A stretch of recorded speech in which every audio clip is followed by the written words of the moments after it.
Depois de ler para mais de 100 livros, e isso não é no sentido figurado, e sim literal, eu posso dizer que teve 3 deles que mudou muito a minha mentalidade.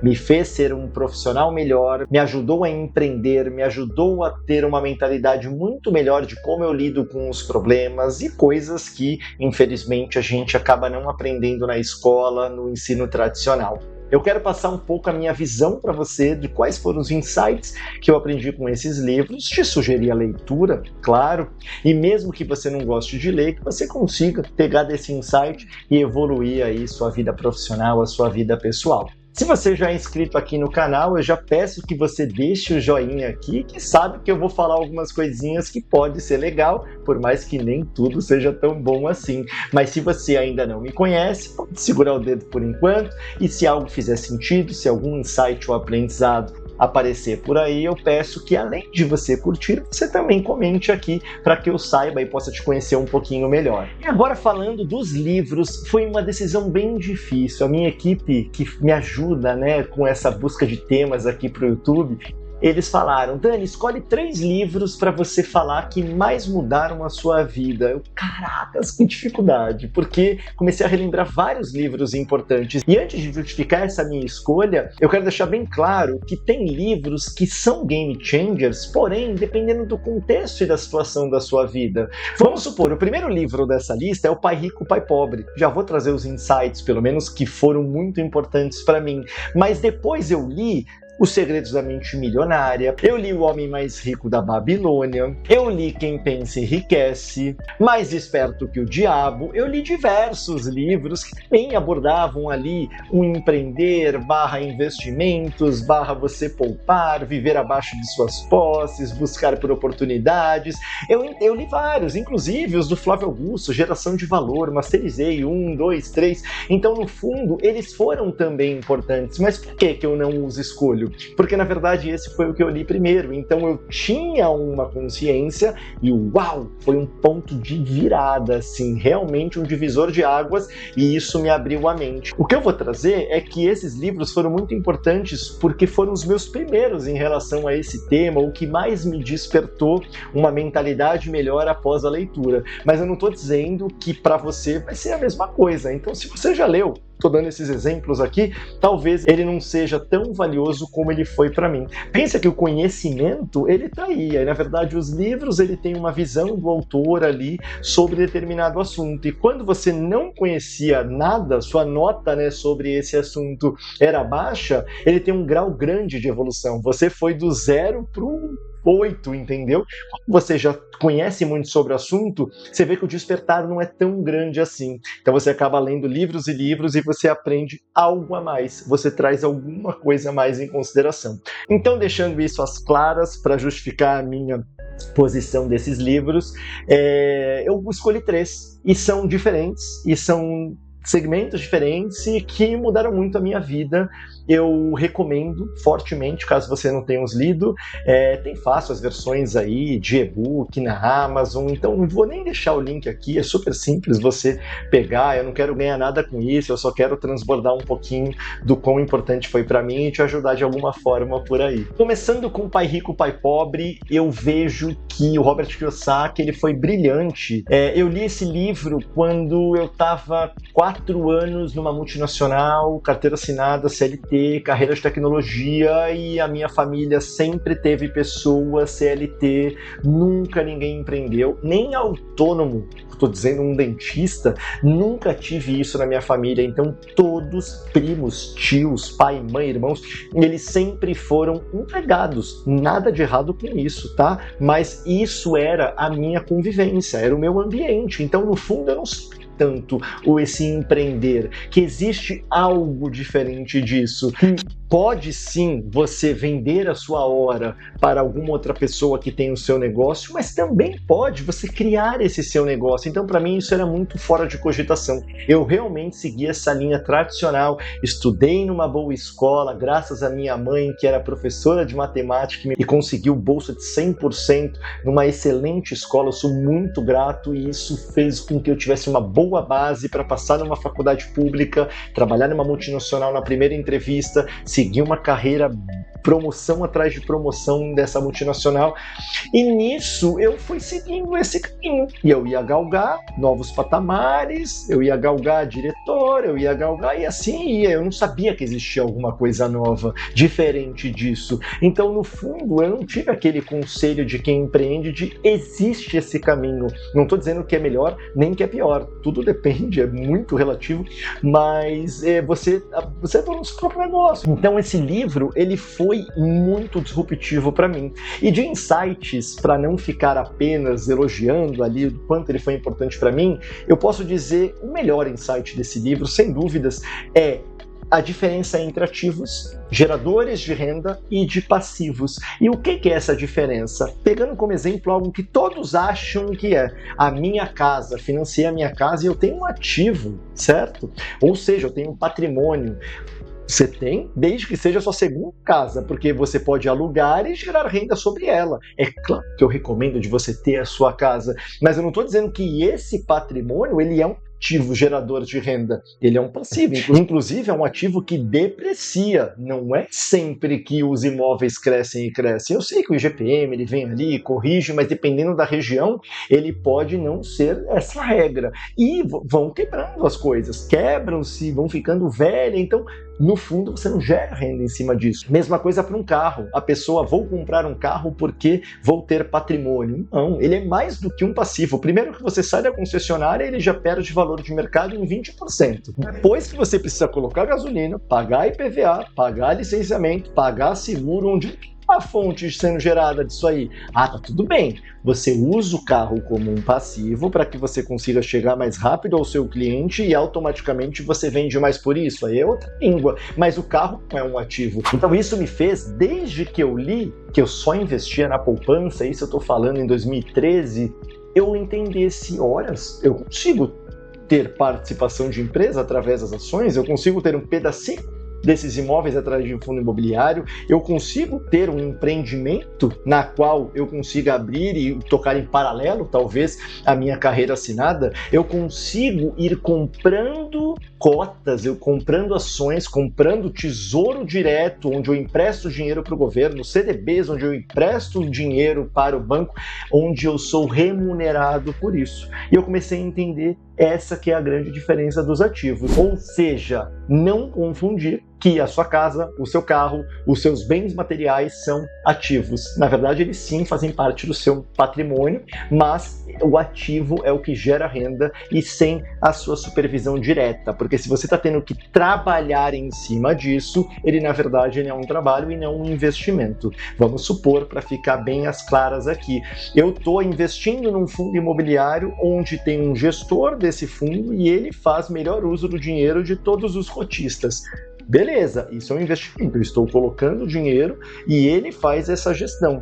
Eu estou emprestando dinheiro para o CDB de um banco, onde ele vai fazer ali o crédito para quem está contratando esse serviço, emprestando dinheiro para os consumidores e vai me retribuir com alguma parte. Não sou eu que estou tendo que negociar lá com o consumidor, você entende? Com quem está pegando emprestado. Isso é um investimento. Então eu fui abrindo linhas de receita, eu fui construindo ativos e hoje eu vejo que eu tenho essa mentalidade até para negócios. Eu vejo alguém que está empreendendo ali, que eu consigo potencializar o negócio, eu vou e faço desde o capital, desde a tecnologia, desde o acompanhamento, desde a direção, desde conectar as partes e eu vou tendo partes societárias disso. Então isso eu aprendi quando eu tinha de 23 para 24 anos e foi um game changer. Outra coisa muito importante que eu aprendi nesse livro que tem 4 quadrantes, assim, quadradinhos. E aí, na verdade, ele fala do quadradinho do empregado, que é quem vende a sua hora para alguém que tem um negócio. O quadradinho do autônomo, ele fala que ele continua como servo, né, do seu próprio emprego. A diferença é que o autônomo, ele, entre aspas, começa a ter o seu próprio negócio. Vamos pegar um exemplo, um advogado, um dentista, um médico. Beleza, ele pode até ganhar acima da média, ele trabalha mais do que 8 horas e é retribuído financeiramente nisso, mas ele não deixa ainda de ser escravo de suas horas. Se, por exemplo, um dentista, estou dizendo que trabalha sozinho, tá? Ele fica doente ou ele tira férias, ele automaticamente zera a receita dele. Então, no fundo, o autônomo, ele é um estágio após o empregado, empregado, inclusive tem muito mais riscos, só que ele ainda continua não tendo um negócio que sobrevive, que é perene, sem o trabalho direto dele. E depois, no próximo quadrante, tem o dono de empresa. Ou seja, no livro ele até dá uma boa exagerada, que seria o dono para a empresa de até 500 funcionários, centenas de funcionários, algo assim. Então você é dono de uma grande empresa, legal. Mas eu vejo que mais do que o autônomo para chegar nesse dono, cara, é você ter o seu próprio negócio com alguns colaboradores, já tendo a sua carteira de clientes, conseguindo crescer sua margem, conseguindo multiplicar o seu faturamento no decorrer dos anos. Então você começa a sair desse efeito de a sua hora vale tanto e quanto mais eu trabalho, mais eu ganho, para eu tenho um negócio que quanto mais pessoas eu sirvo, quanto mais eu atendo, quanto mais eu resolvo de problema, mais eu ganho, e não necessariamente o meu tempo. Então eu começo a formar essa cultura, formar o meu time, formar equipe, aprendo liderança, aprendo a captar pessoas boas, aprendo a criar processos, aprendo de contabilidade, aprendo de N coisas, marketing, vendas, jurídico. Você tem uma ideia geral, por mais que você vai ter pessoas que executam essas tarefas específicas, mas você consegue ter uma ideia geral de começo a me tornar ali um empresário. Então esse já é um caminho mais rentável do que você ser um autônomo. E depois, por último, que é o suprassumo, e é onde eu estou te falando aqui dos ativos, que é você se tornar investidor. Então, no fundo, quando você compra uma ação de uma empresa grande, eu não estou lá na empresa batendo bumbo, acompanhando o processo, eu leio os relatórios trimestrais, entendo se o guidance, eu entendo se está batendo os benchmarks, se a gestão está sendo bem guiada, se estão olhando com bons olhos, se eles têm boas projeções, e muitas vezes as pessoas nem fazem isso e tá tudo bem, eu não comecei fazendo, mas você consegue apenas colocar o seu dinheiro e faz com que esse dinheiro seja rentabilizado por outras pessoas. Eu digo quando você tem uma participação societária em algum negócio, quando você tem um investimento em fundos imobiliários, quando você tem ações de empresa, títulos públicos, royalties, enfim, tem N caminhos para você fazer isso. Então, esse é o caso que o livro fala que é o grande ouro, ou seja, você começar a se tornar investidor disso. A gente vê muito, acho que você vai ter essa semelhança em relação ao Shark Tank. Você vê grandes nomes ali, né, investindo em empresas. Quando ele fala, eu compro por 200 mil, 30% da sua empresa, o que acabou de fazer? É a pessoa que comprou esse 30% que vai estar lá na operação de cargo executivo? Não, ele é um sócio investidor. É claro que para rentabilizar mais esse dinheiro, ele vai querer que a empresa cresça, mas ele entrou com dinheiro, conectar com relação, networking, a rede dele, potencializar um negócio, porque é óbvio que ele já sabe em algumas coisas do nicho, as pessoas, tem pessoas mais voltadas ali, por exemplo, o Semenzato, para franquias, tem pessoas mais voltadas ali para coisas mais de educação. Então, no fundo, a pessoa entra no know-how dela e beleza, ela potencializa e, em geral, essas pessoas depois vendem essa participação 10, 20, 30% por 10 vezes mais caro. Você entende que você comprou algo, explodiu e não necessariamente você conectou os pontos, você deu o capital, você treinou o fundador, você deu o caminho, abriu as portas, pum, e quando foi lá você retira, ou você vai ganhando ali seus dividendos e lucros também, tem outras formas, mas eu não quero ser tão profundo nesse vídeo, então eu vejo que esses dois grandes insights do Pai Rico, Pai Pobre foram muito importantes para mim. Eu acredito que só isso já seria suficiente aí para que você conseguisse ter uma boa visão, assim como eu tive há mais de uma década atrás, mas eu quero te trazer esses outros dois livros que são de segmentos diferentes e que pode super te ajudar, assim como me ajudaram. Próximo livro escolhido e com muita dificuldade foi o livro Essencialismo. E aí você fala, que loucura! Ele tá aqui também, cinza ali, tem a continuação dele, que é o Sem Esforço, mas é engraçado, né? Quando a primeira versão é muito boa, né? A primeira edição, você vê que a segunda, você acaba criando, uma expectativa e realidade, né? Ele não é tão bom quanto o primeiro, mas ele é bom sim. Se eu tivesse lido só o Sem Esforço, provavelmente teria gostado. Não sei se estaria no top aqui, mas seria um bom livro também. Mas o Essencialismo, o autor ele traz uma visão que para mim foi muito disruptiva, lembrando que depois eu comecei a me aprofundar mais sobre isso, fazer apenas uma coisa, ver no que você é bom, potencializar o que você já tem talento. Então eu li vários outros livros, mas esse foi o primeiro, por isso que eu trouxe aquela justificativa no início do vídeo. E esse livro ele me trouxe esse jeito de viver, esse estilo de vida, de você focar no que mais importa. E o restante, em geral, não é tão importante assim. Vou trazer exemplos mais práticos. Ele tem uma lição que ele fala das oportunidades, que elas sempre aparecem, né? Acredito em sorte, sim, eu acho que ela existe, é óbvio que você se prepara para quando ela apareça, mas eu não acredito que é só sorte que vai aparecer na sua vida, tá? Então, tem o seu esforço, tem o seu trabalho duro e a sorte, obviamente, vai aparecendo ali. Eu não descarto que a sorte existe. E dentre essas oportunidades, você vê como uma régua de 0 a 10. Vamos supor que você tivesse que dar uma nota para essas oportunidades. Então, tem um projeto incrível para você tocar assim, assim, assado. Aí você vai e pega ele. Só que ele era uma nota 6, 7, mas ia te dar um dinheiro, é algo que você faz rápido. E aí aparece uma parceria de uma collab para você fazer isso. Não é exatamente o que você esperava, o que você deseja, mas você pega também.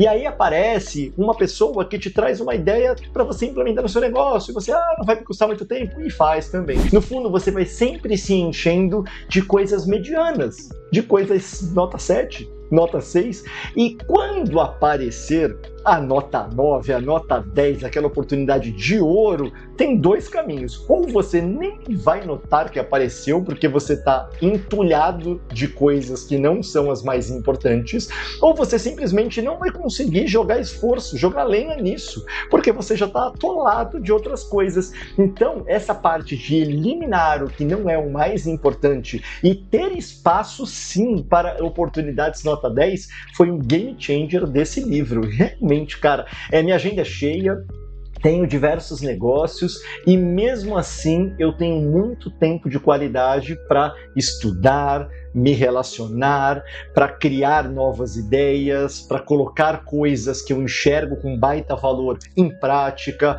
Então eu não estou atolado a ponto de não conseguir fazer mais nada. Não, tenho sim tempo. E esse tempo ele não vai existir se você não blocar. Então bloque mesmo na sua agenda, não importa o método que você usa aí para a gestão das suas atividades, mas tenha esse tempo para aqui eu vou encaixar o nota 10, para que aos poucos você consiga só fazer as coisas nota 10, porque na verdade é só isso que importa. Às vezes a gente faz muitas coisas, principalmente nessa era de inteligência artificial, que meu Deus, se eu não fizer, o mundo vai acabar. E você vê que só era urgente, nem é tão importante assim. Às vezes eu tenho que mandar esse e-mail, e se tu mandar, o que vai acontecer? Você entende? Isso está deixando, às vezes, uma parada muito importante por conta de um monte de coisa repetitiva que não vai mexer o ponteiro, que não vai te ajudar tanto assim quanto você imagina, apenas por você estar nessa turbulência, nessa confusão mental o tempo inteiro. Então, essa ideia de ter o 0 a 10 é importantíssimo e ele traz um contexto de se é um sim óbvio. Eu acho que resume, né, complementa essa régua de nota que pensa assim, essa oportunidade apareceu. Ela é um sim óbvio, que você manda o sim, vírgula, óbvio, ou ela é bacana, poderia ser legal, talvez vale a pena, eu acho que faz sentido, então não. Então tudo que não for sim óbvio é não, fica muito mais fácil, você acaba eliminando muita coisa que eu tenho certeza que você faz aí hoje. Ou seja, essa habilidade em saber dizer não para proteger o que é o sim para você é extremamente importante. Esse livro, lembrando que foi o livro que eu li na época, ele foi muito importante para mim, eu levo até hoje nos meus negócios, eu protejo com muito carinho o que eu tenho muita convicção que é o mais importante, e isso transborda até para as coisas pessoais da minha vida, como a minha família, como a minha espiritualidade, como a criação dos meus filhos, como o contato com os meus parentes. Então eu vejo que isso é um valor de vida para mim e eu protejo com muito carinho. Coisa de eu poderia muito bem, estou muito atarefado no meu trabalho, não tenho tempo, não, eu tenho tempo sim, e na verdade eu posso até estar ganhando menos dinheiro, mas se isso é importante para mim, eu vou fazer e vou ter essa consciência limpa aí. E olhando no ponto de vista profissional, você vai ter ali você vai conseguir fazer atividades, vai conseguir tomar as decisões que realmente mexam um ponteiro, que na minha opinião que aumentem o seu faturamento, a sua renda mensal, enfim, se você for um CLT ou uma renda extra, aumente o ganho que você tem por mês, que reduza os seus custos total. Isso aí faz com que essa lacuna, né, te faça ter mais lucro, que sobre mais e que você aumente a produtividade. Porque aumentando a produtividade, você vai ganhar a mesma coisa com menos tempo, e aí tá na sua alçada se você quer esse tempo para fazer o que você quiser ou ganhar mais dinheiro atendendo e resolvendo problemas de outras pessoas. E agora, vamos para o último livro dessa lista, e ele é bem inusitado. Ele se chama Comunicação Não Violenta, do Marshall, e esse livro ele foi muito importante para mim. Eu sempre fui uma pessoa muito empática, eu sempre ouvi muito as pessoas, eu tenho bastante paciência, inclusive isso me prejudicou um pouco nos negócios, principalmente no início, porque eu acabava ajudando a tudo e todos, mesmo quem não queria ser ajudado. Então isso é pauta para uma outra discussão, para um outro vídeo, mas esse livro Comunicação Não Violenta foi muito importante. Ele traz vários exemplos, tanto na sua família, no seu trabalho, nos seus negócios. Então, como o próprio nome já diz, como é que você consegue se comunicar de uma forma não violenta, de uma forma, posso dizer, educada, mas não só isso, de uma forma muito assertiva, que a pessoa ela realmente entenda o que você quis dizer, sem que você seja mal visto, mal interpretado. E um insight do livro que eu trago aqui é que a gente faz isso o tempo inteiro, tá? E eu não descarto que eu esteja fazendo isso até hoje, porém eu faço muito menos do que ontem, então eu comparo sempre que se eu estou evoluindo, tanto profissional quanto pessoalmente,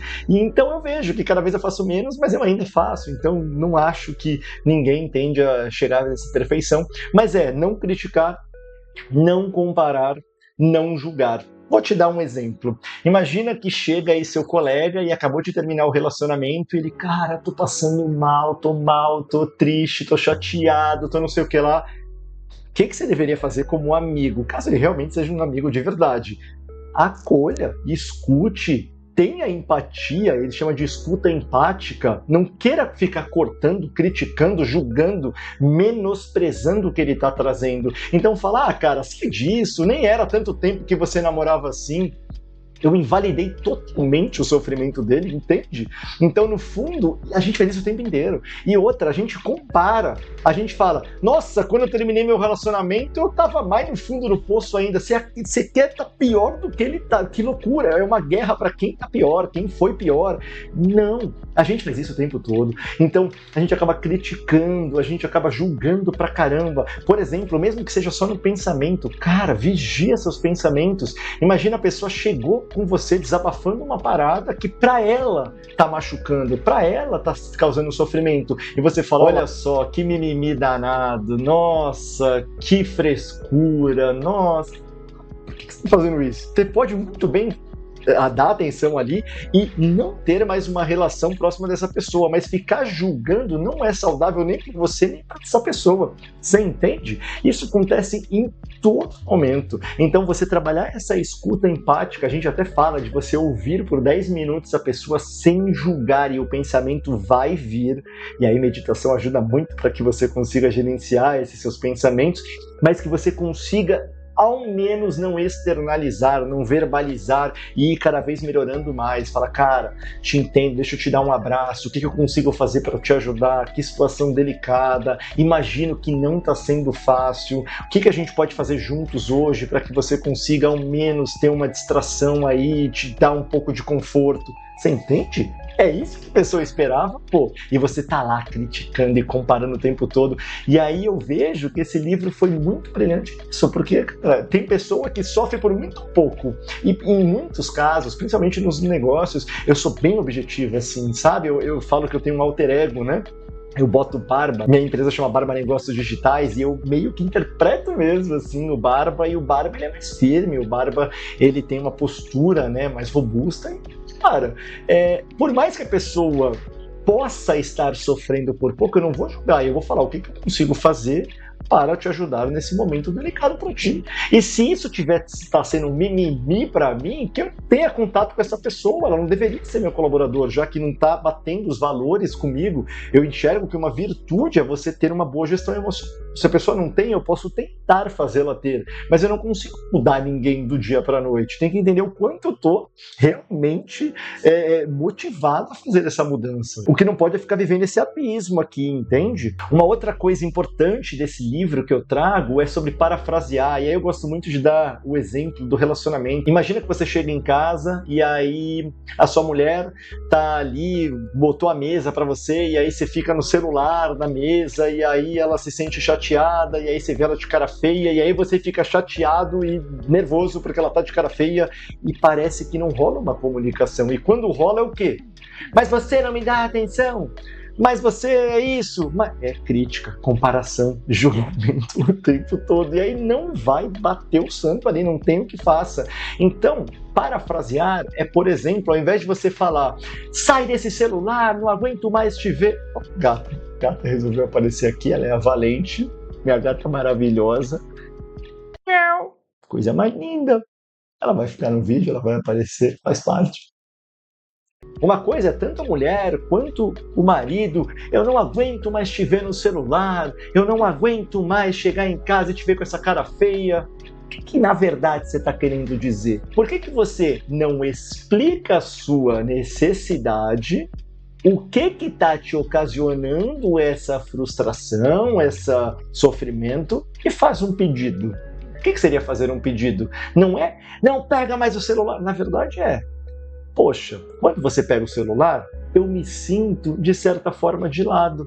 Eu esperei por você em casa o dia inteiro para que a gente pudesse ter uma troca, bater um papo de como foi o dia. Eu gostaria muito que você ficasse 30 minutos aqui na mesa comigo, falando sobre isso, sem que o celular esteja presente entre nós. Tem uma gata. Valente do céu! Vai tomar choque aí, menina. Meu Deus, resolveu aparecer. Tá ali, daqui a pouco vocês vão ver uma gata por aqui, olha ali, ó. Ó o livro. Eu tenho que arrumar, por mais que eu não seja do signo de Virgem, que tem que estar organizadinho aqui o livro.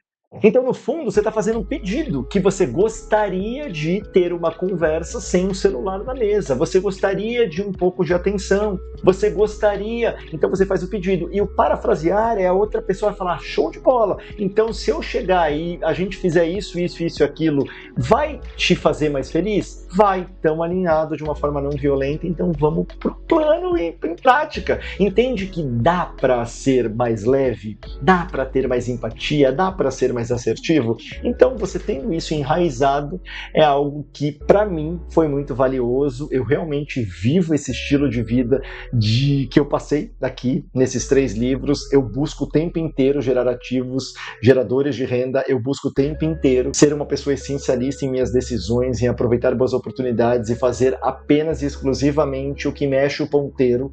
Eu vivo essa comunicação não violenta, seja nos negócios, seja na minha vida pessoal, seja na criação do meu filho, em lidar com os meus parentes. Às vezes vem um parente, nossa, reclamando de uma coisa e etc. Cara, em vez de julgar, fala, putz, como é que eu consigo te ajudar? Que situação delicada. Você já tentou fazer desse jeito? Faz uma pergunta. Ah, mas eu já falei pra você ir lá, vou ter que falar 2 vezes. É assim, né, que acontece. Você fala, tava pensando aqui, será que se você fizesse isso, não seria algo melhor? Isso é o que você gostaria que ela fizesse. Você entende que é uma forma leve de você se comunicar? Enfim, game changer para minha vida. Se você chegou até aqui, eu espero que algum insight você tenha tido nesse vídeo. Eu espero que eu tenha levado algum aprendizado aí na sua vida. Eu genuinamente gostaria de, através da minha experiência, que ainda pouca perante aí esse mundão que a gente vive, mas que eu já bati muito a cabeça na parede aqui para aprender diversas coisas. E se eu puder te ajudar, conta comigo. Deixa aqui no comentário qual foi esse aprendizado, deixa aqui no comentário se você quer que eu fale mais sobre alguma outra coisa, sobre algum outro livro, se você gosta de ler, e já deixa o joinha, compartilha esse vídeo. Eu espero que eu tenha ajudado. Tamo junto e até o próximo vídeo.